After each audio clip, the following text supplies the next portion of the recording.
So thank you everyone for joining us. I'm saying it again, we're live on Facebook and also on Zoom.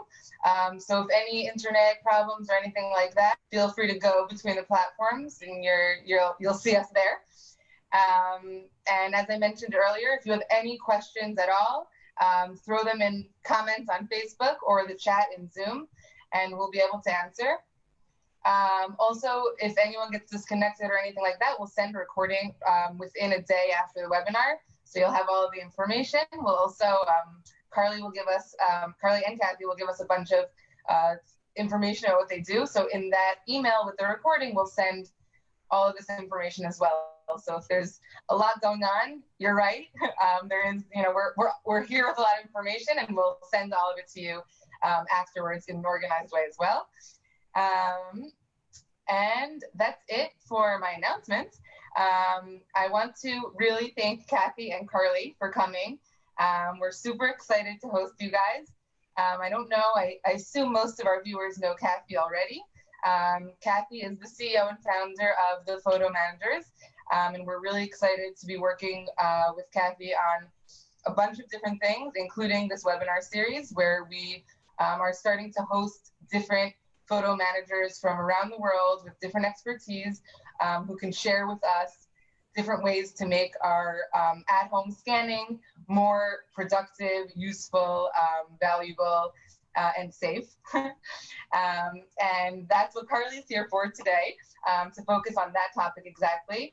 Carly is a photo manager in Australia, works with PhotoGenie, and is also an expert in keeping photos and recognizes the different parts of photo saving that matter, and really to keep our photos safe for a very long time with smart, knowledgeable ways. So we're really excited to hear that. And I think that's it for my introductions. Kathy, I'll send it to you so you can give us a little bit more information. Okay, great. And it says we'll begin shortly, but is that just about the presentation? We're live, right? Yes, yeah. We're live. We're live. We're live. Hello, everybody. I'm sorry there's a lot of background light, but I am really excited to introduce Carly to you. She is going to do, I met Carly in, I forget what year it was, you can share that, a few years ago, but we just immediately connected because we both have a deep passion for the importance of safeguarding family photos. And it was just a delight to kind of connect. And then I was so thrilled when a few years later, she popped back into my life in a way by joining the Photo Managers and wanted to start her own business, helping others do the same. So you've got a great opportunity here to learn from somebody like Carly, who's gonna brings a tremendous amount of passion to this topic. And we'll share at the end about how you can reach out if you're interested in learning more about the Photo Managers and things like that. But I really think we're gonna have a great evening with Carly, and I'll let you take it from here. Great. Is that over to me? Yeah, over to you. Okay. Well, good evening to most of you, but good morning to me. It's only 8 o'clock in the morning where I am in Melbourne, Australia. And I'm truly humbled to be here and excited to speak with people literally all over the world. So I guess there's a real silver lining to this pandemic. And that includes the quantum advances in adoption and innovation in technology, which is just so fitting to point to right at the beginning of this particular webinar. So, who am I? As they've mentioned, my name's Carly Michael, and you've already figured out where my accent is from. I'm from Melbourne, Australia. And I'm a photographer who grew up in my family's camera store. It's called Michael's Camera and Video. And it's over 100 years old. And it's the largest camera store in the Southern Hemisphere, located here in the center of Melbourne CBD, or Central Business District, which at the moment is so quiet because of the pandemic. In Melbourne, we're actually back in lockdown. So anyway, I've grown up with cameras and photos my whole life. It's all been continually documented. Even in primary school, the kids used to tease me with the name Carly Camera. So I ended up studying photography and became a professional photographer. And eventually I worked in my family's business where I managed the photo lab and the education departments for almost 10 years. And my absolute favorite part about working in the lab is that we're always either creating prints from digital files or scanning physical items such as film and prints, and then converting them to digital files. So basically we were in the state of flux between the two realms, either like converting between two formats, either analog to digital or digital to analog. And literally to me, it felt like alchemy and magic. So through my role at Michael's, I had the real privilege of traveling every single year to Las Vegas to attend a conference for independent photo lab managers. Yeah, that's really a thing. We were a group of lab managers and lab owners who got together once a year and just geeked out on scanning, really, and film. So from 2015, which was 5 years ago, I was invited to speak. And initially I spoke about film and how it was experiencing a resurgence. In my lab, we were processing a lot of film. And then the year after, I was invited to speak about scanning and archiving and printing, and all this really quickly became a passion of mine. And it was at this conference that I discovered the photo managers, probably about 3 years ago now. That's where I met Kathy Nelson, author of The Photo Organizers Made Easy. And I literally felt like I'd come home. On the plane home, I read this book from cover to cover. You can see I tagged it, I highlighted, like I didn't put it down. And I knew that this was my calling. And it was only at the start of this year that I went out on my own and I started my business PhotoGenie and became a professional photo organizer. Oops. So my intention over the next 40 minutes is really to start a conversation with you, to open you up to some new ideas and to have you reconsider your relationship with photos. I'm about to shed some light on a huge problem that you don't know that you already have. Photos. Can you imagine life without them? Compared to other arts developed over thousands of years, photography is still in its infancy. The dawn of photography really took place in the early 1800s in Europe, and by 1850 it had spread rapidly around the world. In the 200 years since the birth of modern photography, we've completely transformed the way that we document and tell the stories of our lives. It's gone from being a hobby of the wealthy to becoming the most widely available art form. Remarkably, the rapid proliferation of photographs from a few million images to a billion has nearly all taken place in the first decade of this century. And more than 1 trillion new photographs are now created every year. Historically speaking, within a blink of an eye, photography has become part of the very fabric of our existence. Now, we're going to try and do a poll. Hey, Ariel. So we're going to, yeah, here we go, perfect. So I want to find anyone who's on Zoom. I'm going to ask you this question. How important are photos to you? So if you can pop your answer into the poll there. The options are not very important, somewhat important, very important, or extremely important.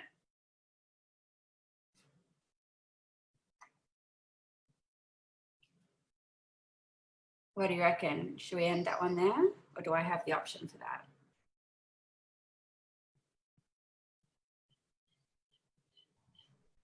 Have you got results there, Ariel? Oh, yeah, extremely, I think I 73%. Thank you. Yeah, all right. So photos are extremely important to you. Great. Now I'm going to ask you another question. When was the last time you printed photos?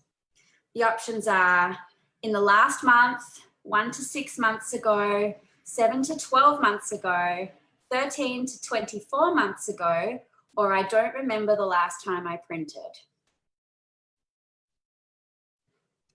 Have you got that poll? There you go. All right, so take a moment and just have a go at answering the question.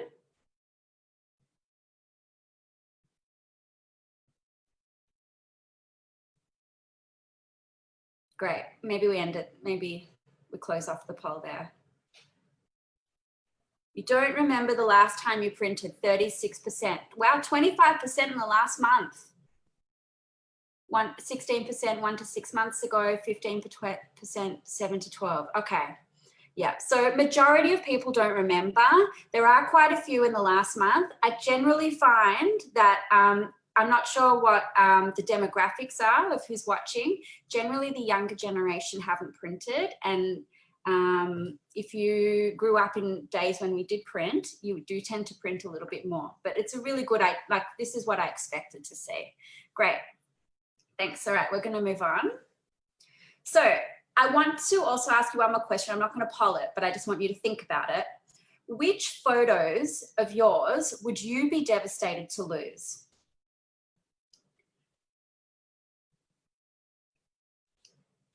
Your wedding, your first baby, your child's graduation day.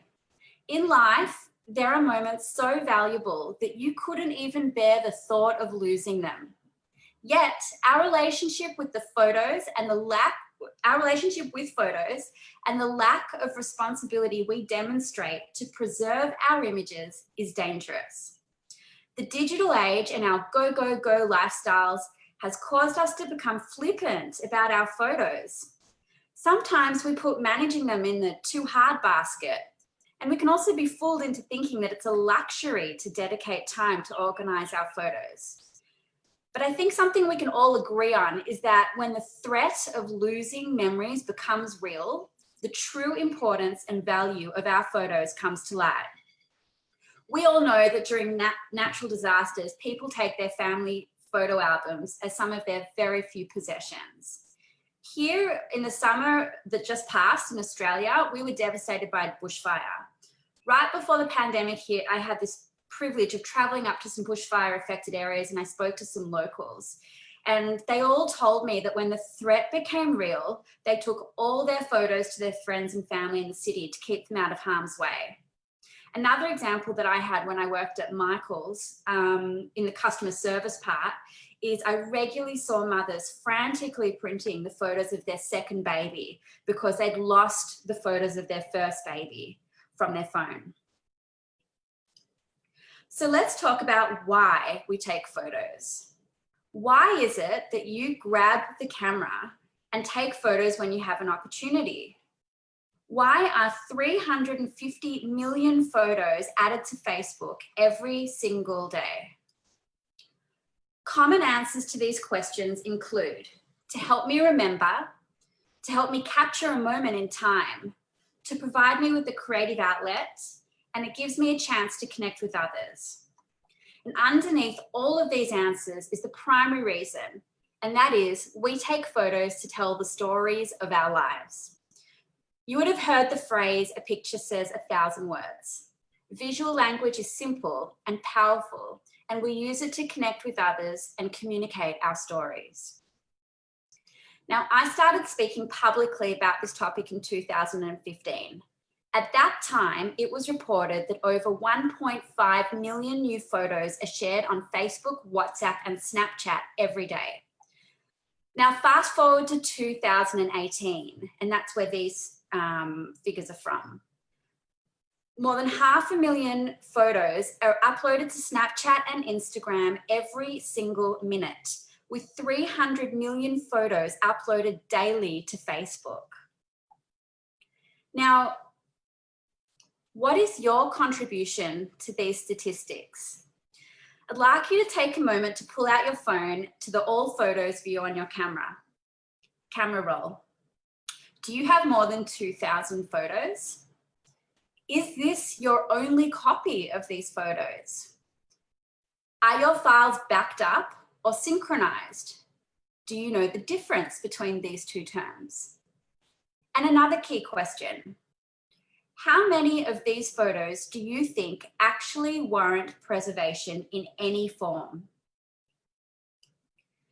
Today in 2020, we find ourselves in the age of digital photos. Everyone with a smartphone has access to a camera. Photo enthusiasts and professionals have DSLRs. And don't forget about all the other image capturing devices like drones and tablets and webcams and action cams. With so much technology accessible easily, we are capable of capturing so much imagery. This year, we will take 1.4 trillion photos. And the total number of photos stored will be 7.4 trillion photos. And this is expected to grow to 9.3 trillion photos in 2022. This is an annual growth rate of 8.3%. And that's just the number of digital photos. That is on top of the 1.7 trillion paper photos that still exist in this world. Clearly, there has been an explosive growth in the number of images created in the last few years.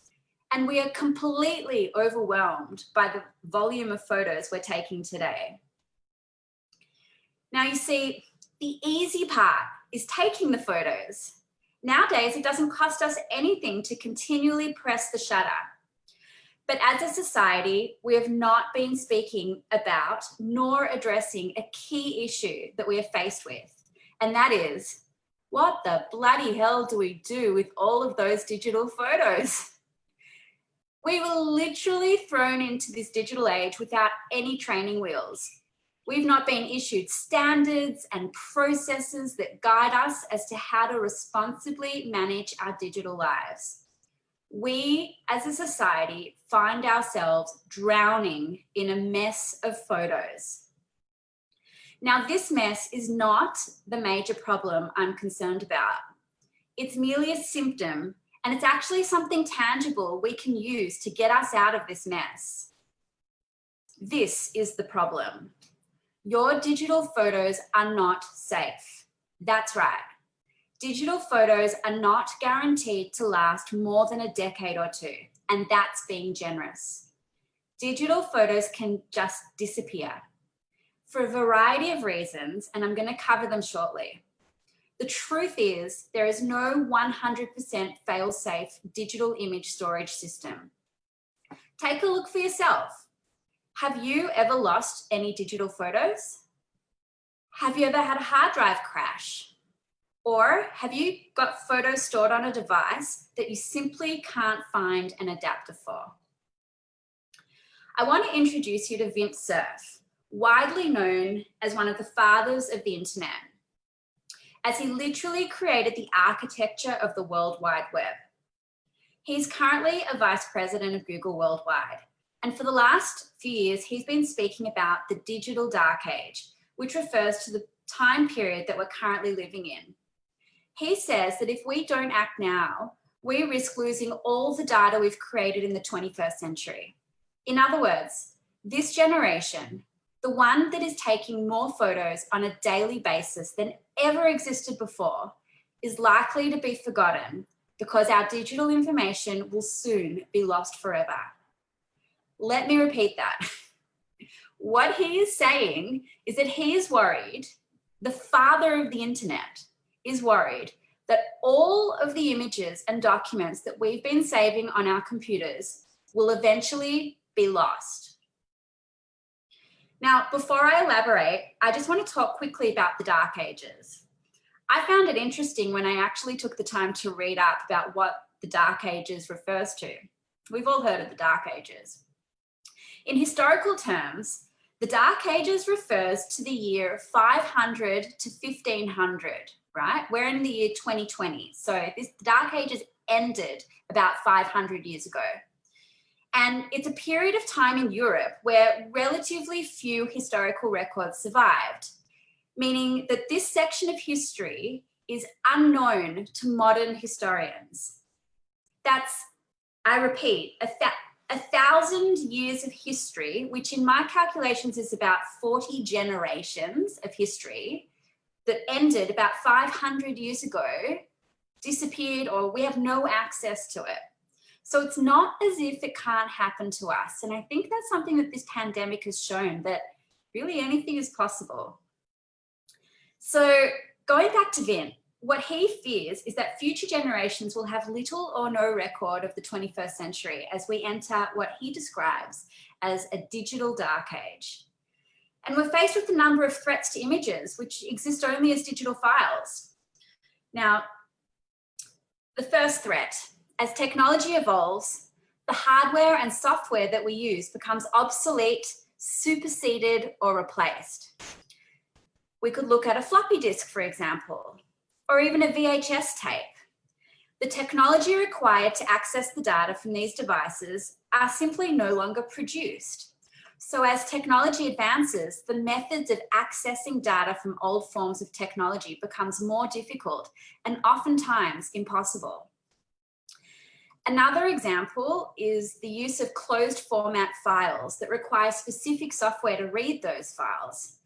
Let's say, for instance, you've got documents saved as Microsoft Word doc files. The files are easily readable today with many programs, not all of them made by Microsoft. But this type of file is a proprietary file format that is licensed by Microsoft.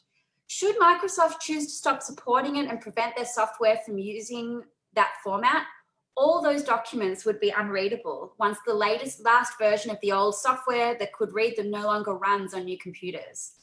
Another example would be the use of proprietary RAW files used by camera manufacturers around the world. Each manufacturer has its own type of file. Canon has CR2 files, Nikon has NEF files, Olympus has ORF files. What if one of these companies goes out of business in the next 20 years? Adobe, which is the leader of the photo editing software, have created a DNG file, a digital negative file. So people convert their camera proprietary RAW files into DNG files so that they can be read by Adobe files. But what happens if Adobe goes out of business in the next 20 or so years? We literally might lose access to all our files. Now let's talk about the lifespan of digital storage media. The sad truth about data storage is that no medium for data storage is going to last forever. As I pointed to before, in the last 30 years, we've seen many types of media come and go. We've seen cassette tapes, floppy disks, zip disks, CDs and DVDs, compact flash cards, and the list goes on. These formats have almost all become obsolete, meaning our digital resources are no longer able to be read or accessed.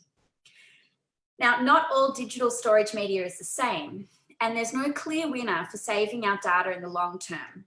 Here are the options. I'll run through them quickly. Optical media. Writable CDs, DVDs, and Blu-ray discs are widely available, but they don't hold a lot of information. CDs and DVDs should last for about a decade or more if you purchase good quality premium branded media. There's also the option of the M-Disc, which is new technology which is said to have 1,000 years of life and permanent storage because it saves the data on like a rock-like layer. And it literally engraves the data onto this disc. Who knows? The problem with that one, in my opinion, is that you need a Blu-ray disc player to write with it or read it. Now, how many people have Blu-ray players? DVDs are going the way of the floppy. Most laptops don't even have DVD options, and they're vanishing from desktop computers too. Will you be able to read a DVD in 10 years? Probably not. DVDs and now USBs are the latest examples of obsolete media. Mechanical failure is also a very common issue faced with digital storage devices. External hard drives are mechanical devices and are fragile because they're made up of lots and lots of moving parts. They offer cheap capacity and they're faster to read and write than optical media. Now, external hard drives are expected to last 2 to 8 years. That's right. After 8 years, it's predicted that your external hard drive will fail. What's more, their interfaces become obsolete quickly. A USB port is easily accessible today, but can you still access a FireWire 400 drive or SCSI? Have you even heard of SCSI? Exactly. And Apple has now removed USB drives from their laptops. Solid state drives, they're hard drives without moving parts, but are only thought to last about 10 years. They're currently more expensive than optical media or traditional hard drives, and they have no moving parts. So you think they should be ideal for long-term storage, right? Well, nobody truly knows. And this is partly because technology is still changing. The memory sticks or flash drives used by solid state drives, like USBs, it's the same technology. They usually claim that their media will retain data for 10 years. However, you do need to power them up regularly in order to keep their charge. So the next obvious solution is the cloud. Cloud storage offered by services like Dropbox, Google, Microsoft OneDrive, iCloud, there's countless others that seem to solve the media problem. Well, when you use the cloud, your data is being simply stored on a series of hard drives offsite. The biggest concern here is privacy, and privacy costs money. The more you pay, the more secure the cloud service will be. Now, how many of you take the time to read the fine print when you sign up to these services? I'm going to show you a few examples of terms and conditions that might surprise you. Now, Apple's iCloud offers off-site cloud backup and or sync between personal devices. Now, note there is a distinct difference between backup and sync. So I'm not going to read the whole thing, but in the subscription storage upgrades payment section, says that you're responsible for the timely payment of all fees. If Apple's unable to successfully charge your credit card or payment account for fees due, they reserve the right to revoke or restrict your access or delete your stored content or terminate your account. So if your credit card maxes out or you haven't updated your payment details, you're at risk of losing your data. Next one from Apple. The no right of survivorship. Your account is non-transferable and any rights to your Apple ID or content within your account terminate upon your death. So in other words, when you die, your account and all its content is deleted. One last one from Apple. You are responsible for backing up to your own computer or other device any important documents, images, or other contents that you store or access via the service. So in other words, when you sign up for iCloud, they explain that they're not responsible for corruption or loss and recommend that you have another backup of your data. Now let's take a quick look at Google. Google says that when you upload to Google, you give Google the license to use, host, store, reproduce, modify, communicate, publish, publicly perform, publicly display, and distribute your content. This means that Google mines your data and uses it for marketing purposes. And lastly, discontinuation of Google Drive. If we decide to discontinue Google Drive, we will give you at least 60 days notice, prior notice. After the end of this 60-day period, you will not be able to access your files. In other words, Google can also delete all of your content with only 60 days notice. The reality is that most of these backups only offer us temporary solutions. Data loss starts to begin at 1 year for DVDs, around 3 years for hard drives, 5 years for flash drives.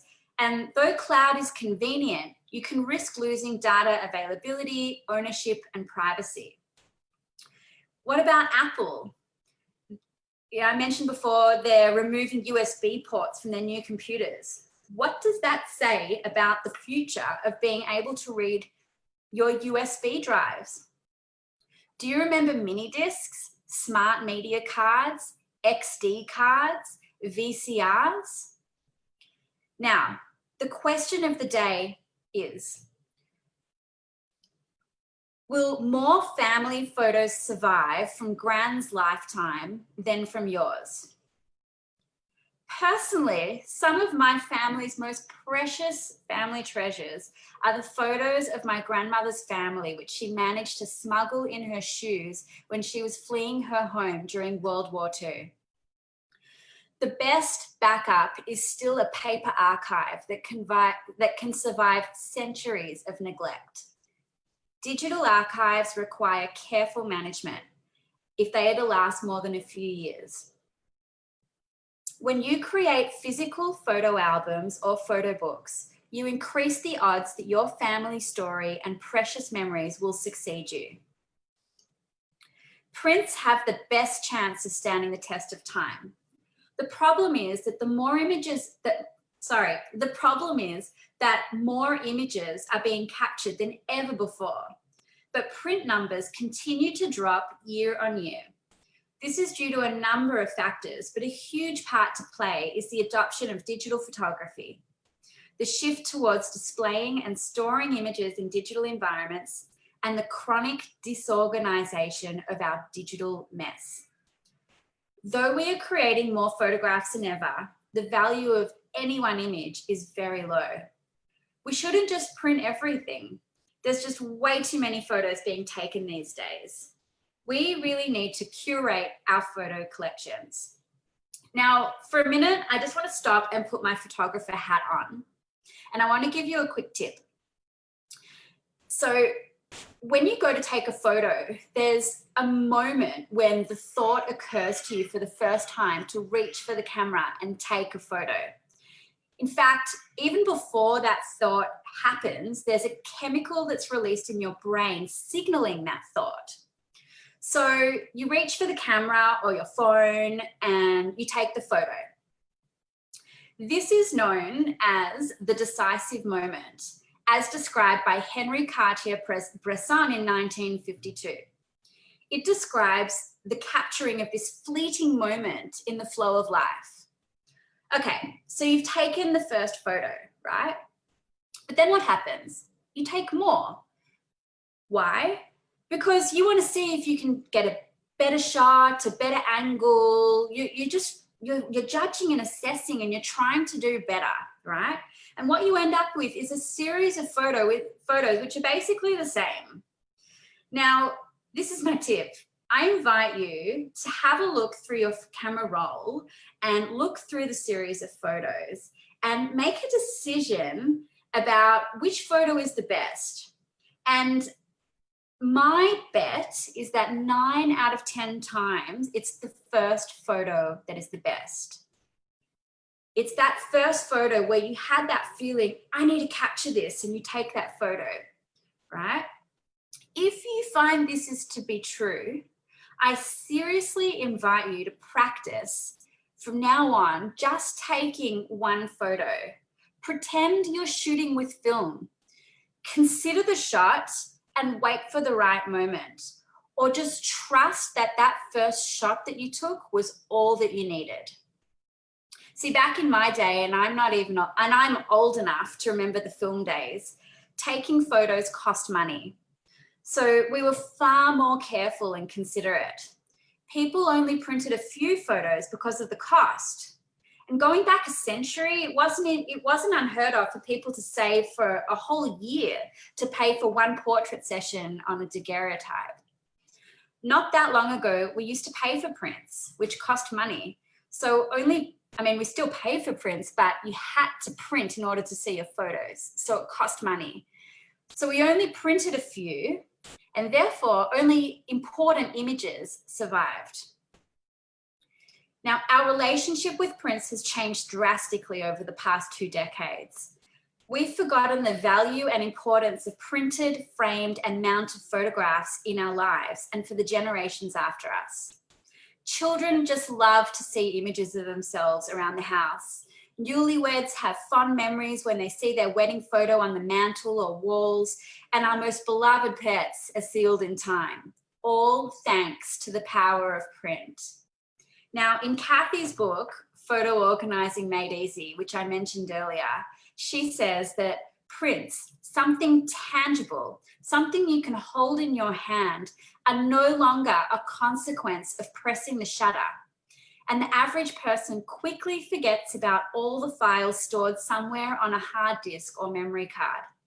Out of sight is out of mind. Now, it doesn't have to be this way. We know that everything from candles, bicycles, and vinyl albums has survived the disruption caused by technological advancements. But with our photos, the stakes are high. I'm not sharing these examples to scare you, but to bring your awareness to a problem that you may not have known until right now that you have. That is, that if you don't take control of your photos, they will most likely not stand or last the test of time. For the last few years, I've been traveling around the world speaking publicly about the need to print photos so that we don't become lost to the digital dark age. I started conversations within my lab communities about who is responsible to make sure this doesn't happen. Is it the responsibility of the camera companies? Is it the responsibilities of the camera stores? Should we be seeing billboards such as this when we're driving on the highway instead of advertisements for chocolate or TV shows? Now, I've taken a screenshot from the Michael's WeTransfer site, so that's what all this is here. But this campaign my brother and I designed because I realized no one else was talking about this. If not me, then who? So I was having these conversations with the lab community at the time that I discovered the photo managers. And that's when I learned that there are people who professionally organize photos. And that's when the last piece of the puzzle, which had been missing, came together when I met Kathy and the photo managers. That's when I realized that you can't print anything if you can't find it. And that's when everything fell into place. Now, I'm sure everyone here has had that experience of not being able to find a photo. The reality is that most of our photos are already lost. Have you ever experienced the frustration of not being able to find a photo when you want it? It causes anxiety. How defeated do you feel when you can just see that photo in your mind's eye, but you just can't figure out where to find it? And then what happens with that photo? Nothing, because it's lost. If your photos are disorganized, you simply cannot access them. You can't enjoy them, nor can you share their stories when it suits you. If your photos are disorganized, you are staring down the barrel of the digital dark age. We know that photos are important to you. You told us maybe half an hour ago. They're extremely important to you. But consider this as being part of the problem. A photo is important when you take it, and then again when you need it. But between those 2 points in time, we do not give any attention to our photos. They're not in our consciousness. They go dark on us. Having your photos organized and putting in place a systematic backup system is the missing piece of the puzzle and gives you access to preserving your photos for generations. So the first step really is to organize your photos. Having your photos organized allows you to find the photos that you want when you want them. It gives you peace of mind knowing that your photos are safe and accessible. It allows you to do things with your photos, to share them, to create with them, to allow your children and their children to know where they came from.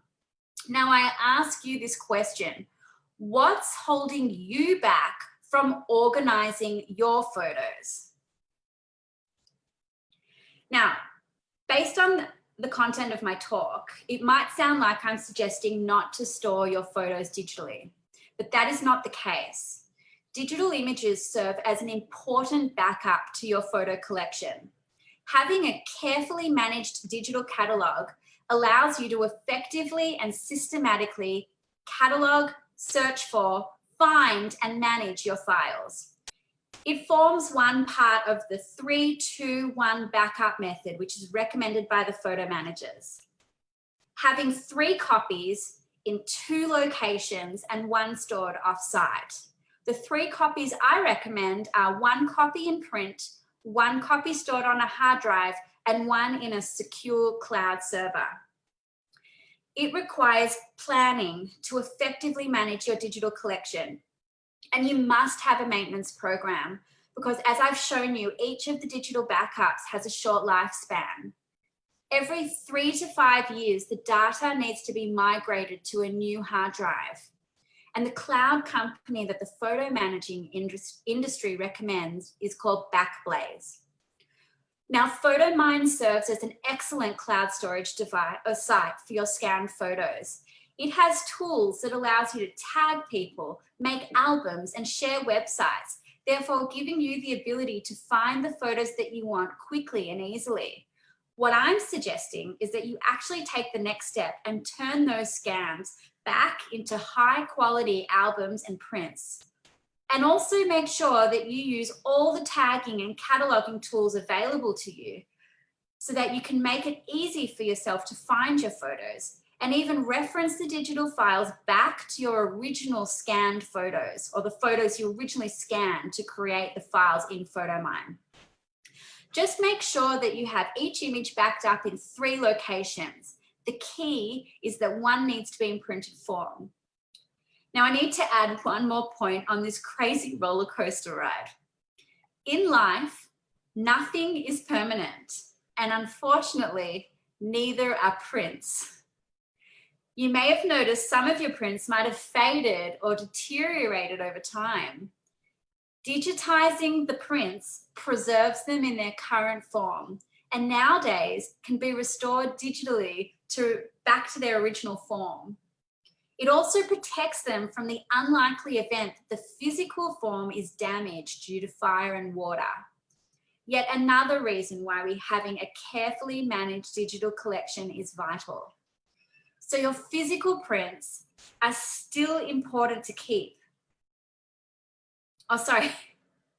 It's still important to keep the physical imagery in archivally safe conditions. And I'll just touch on them quickly. Don't worry, we're almost at the end of this talk. Prints need to be stored in archival boxes. These archival boxes create a micro environment that offer protection from UV, from UV light damage, dust, and it discourages pets. You can even put silica gel inside the boxes to remove extra moisture from the micro environment. Now, a true archival box is both acid-free and lignin-free. And lignins are byproducts of the paper making process. And if they're not removed, they will cause the paper to become acidic over time, even if it's acid-free today. And you want to keep the photos where you live. So the photos live where you live, not in a moldy garage and not in a temperature fluctuating loft.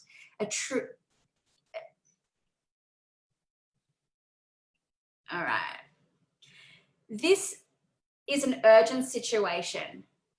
There is a real danger that a family who doesn't make prints or manage their electronic images will find themselves without any photo history. Father of the internet and Google Vice President Vint Cerf has issued a warning to photographers and data storage lovers at large. Physically print your photos or risk losing them forever. Sorry, I skipped one slide. There we go.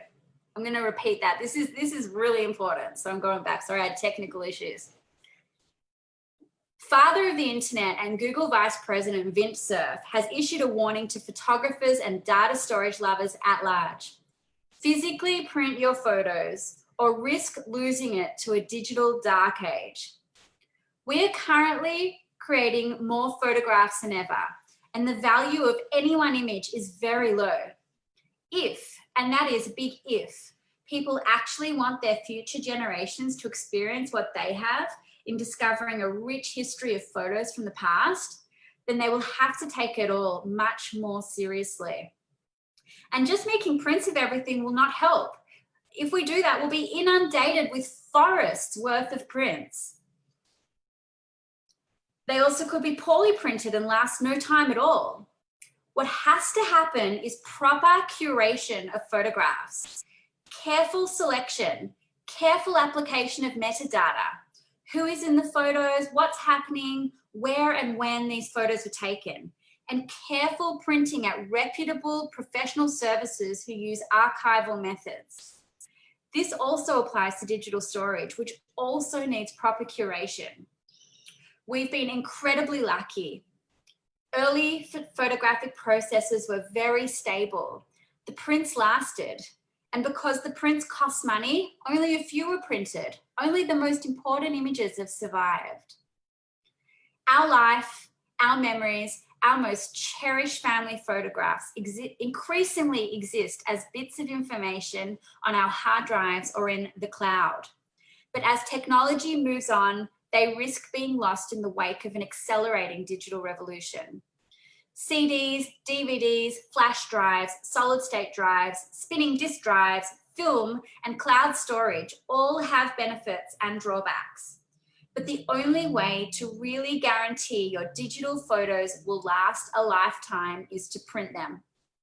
And in order to print them, you need to organize and curate them. When push comes to shove and life throws you curveballs, photos are shown to be almost always the most cherished possession for a family. Leaving your photos for a rainy day is literally putting your family legacy at risk. And barely anyone is talking about this. I'm really excited to have been given the platform to talk to you all today. This is a topic I am so passionate about. And as I said, there are just so few people talking about it around the world. This is now an urgent situation. We are facing a catastrophic loss of our social history. Now is the time to take control of your photos. Someday, one day is never actually going to happen. The time is now to take action. The way to avoid your family photos being lost forever in the digital dark age is to organize them. I'm really genuinely hoping that I've called you into action. If so, there are a number of options available to you. The Photo Managers, which is the Association of Photo Organizers who I'm today representing, have developed a proven step-by-step method to take your photos from chaos to order.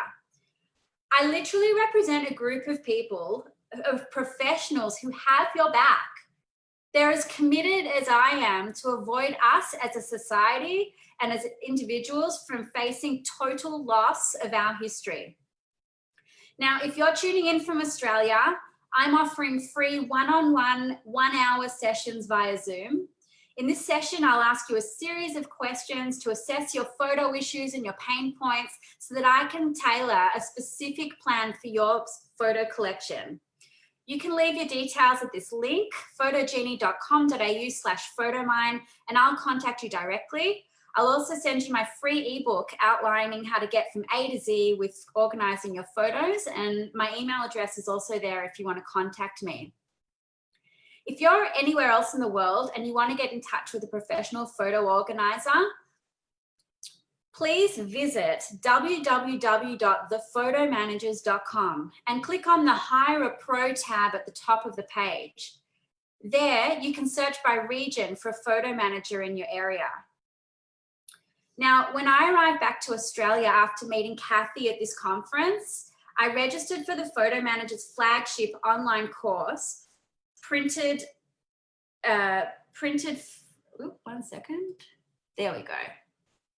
Printed and digital photo organizing made easy as a course bundle.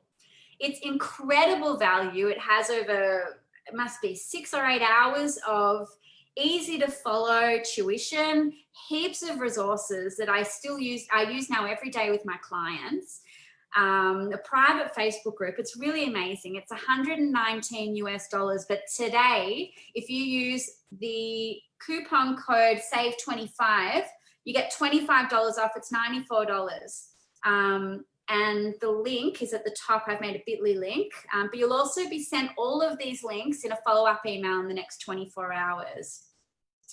Lastly, maybe you're inspired to become a photo manager. I know we're, in Australia, we're in a recession. There's a lot of people looking for work. Maybe you want to, this is calling you, you want to become a photo manager. So, where is it? Oops, I didn't put it on the, there it is. This link here gives you access to a webinar, so you can find out a free webinar. You can find out more about this exciting new profession. And lastly, if you want to have any more questions answered, whenever you feel like it, you can join our private Facebook group and ask questions from the pros. Where? There it is. Great. So I want to thank you for joining me. And I'm going to invite Kathy and Ariel to come back because I think there's time for some questions. Carly, thank you. That was awesome. So interesting. Yes, great job, Carly. That was, it is fascinating, isn't it? And it's so, it's not a story we tell that often about how serious, the real fear of and the truth behind all that. So, that was great. And I have noticed some questions have come in, and Ariel, am I taking your thunder? Yeah, I'll give you guys some questions I've gathered from Facebook and Zoom. And I invite all of the other attendees to throw your questions. We'll keep answering as long as we can. So we had a question from Cindy asking the best way to preserve photos that are posted on Facebook. Kathy, I think you wanted to take this one.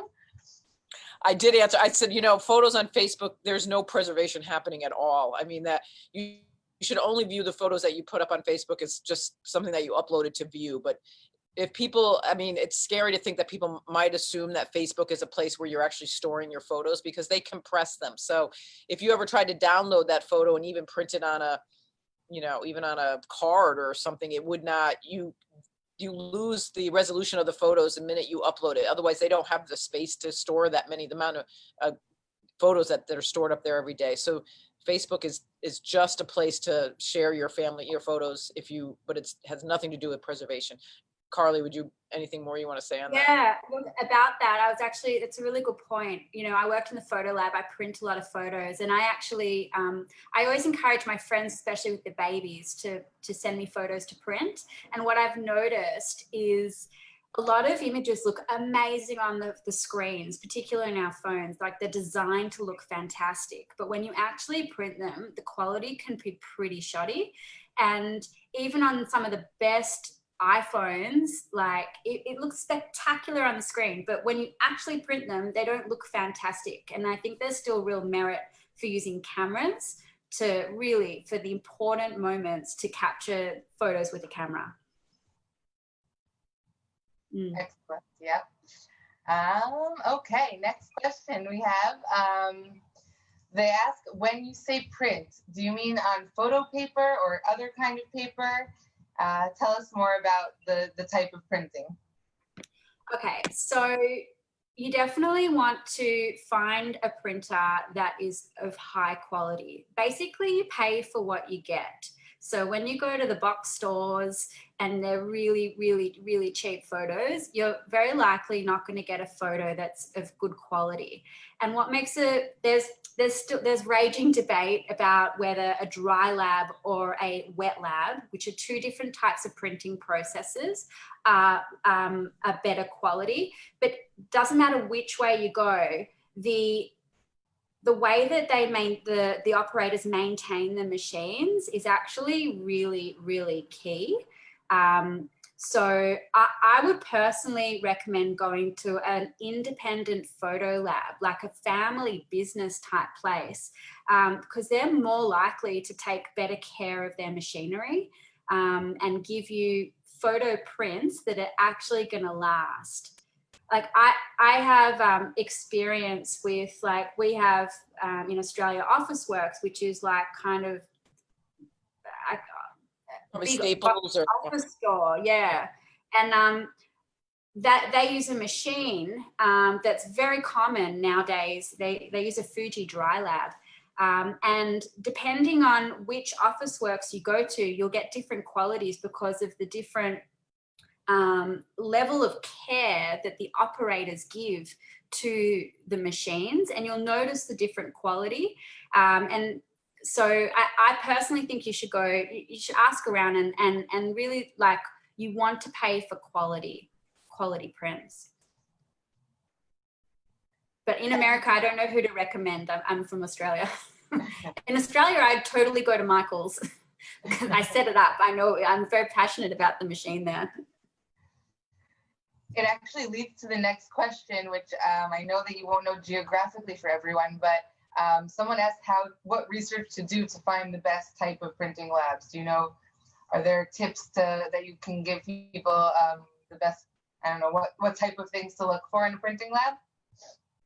Yeah, I knew these questions would come. I think, how do you find the best printing lab?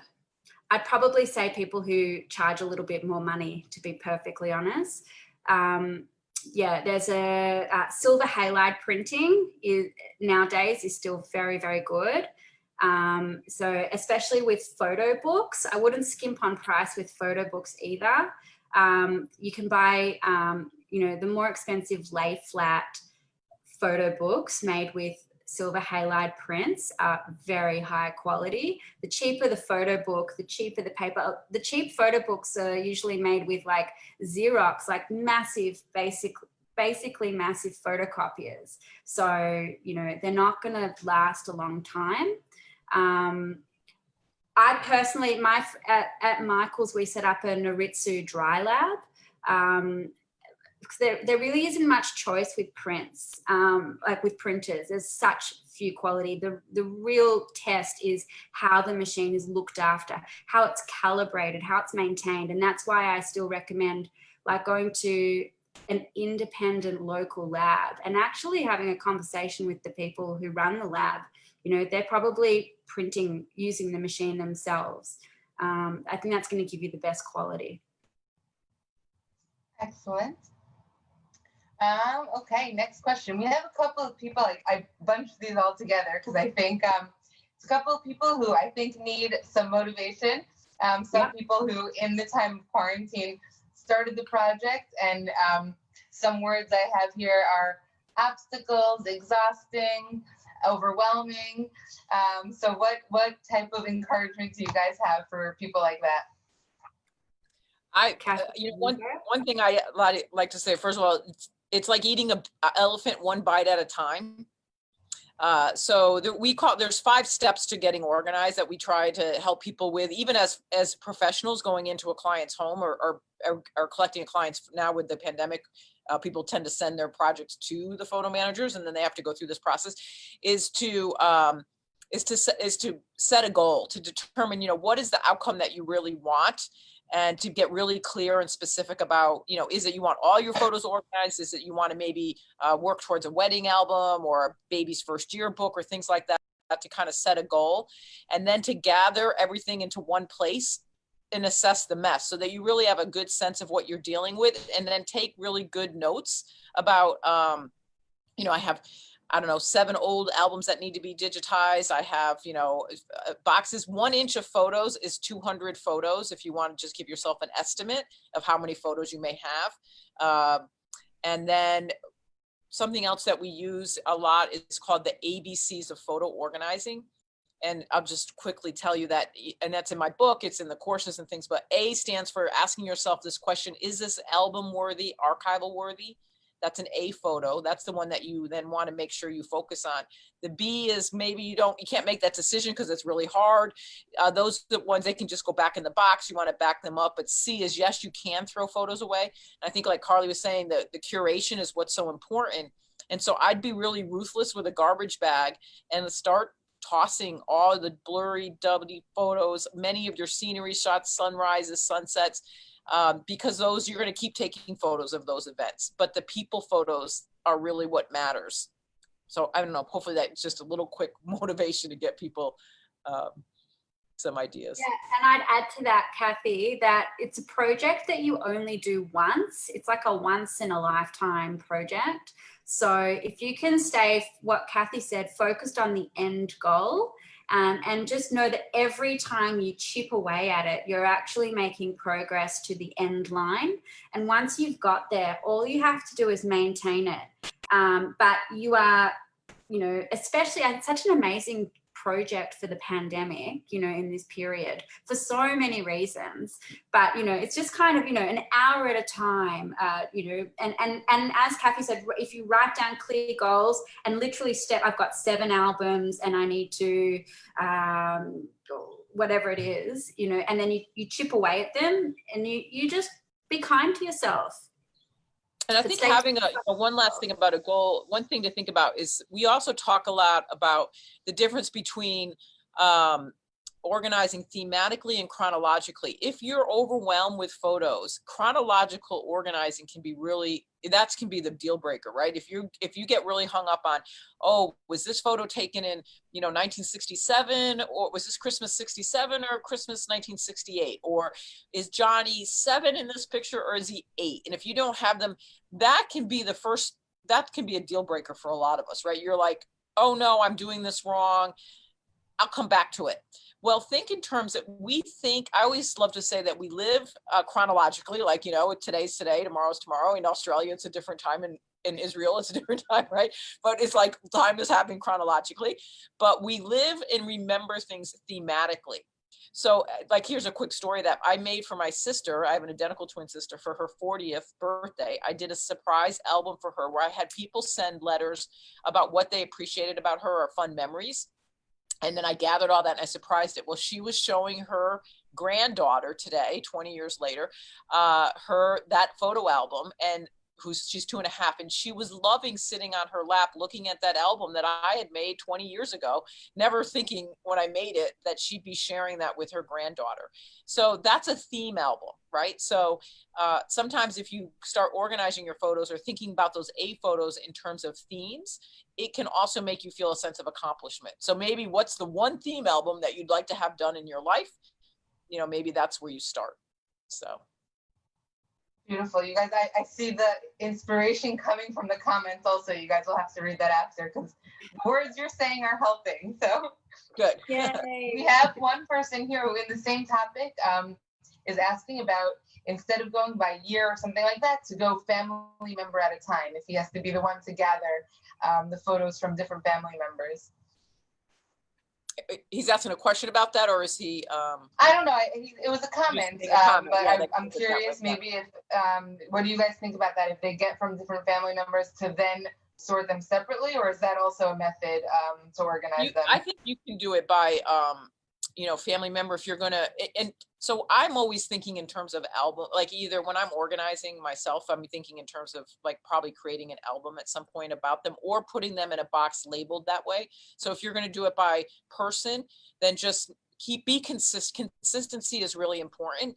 So, and that's part of maybe your goals. I'm going to organize these photos by people and then leave behind an instruction sheet. Just think how thankful you would have been if you inherited a box of photos and somebody had actually taken the time to give you a cheat sheet of what's in the box or what are some of the key moments that you're going to find in this box. Just those little tales can be so helpful if you're thinking about leaving that on for the next generation as well. Excellent, beautiful. And I think we'll take 1 or 2 more questions. I see there's a couple that are a little Photomyne related, so I'll answer and then pass it to you guys if you have any other suggestions. People are asking about using multiple devices in order to tag photos and something like that. And then someone else specifically asked how to use Photomyne on different devices. So one of the cool things about the Photomyne subscription is that once you have your account, it's, as Carly mentioned, one of the places that you can back up your photos. And you can log into your computer, to any phone. Once you log in, all of your photos come back from the cloud with all of the tags and all that stuff. So you can also, for those of you that are overwhelmed and need help from family members, you can share your account information and have others tag and anything like that. So I hope that answers the question about the multiple devices.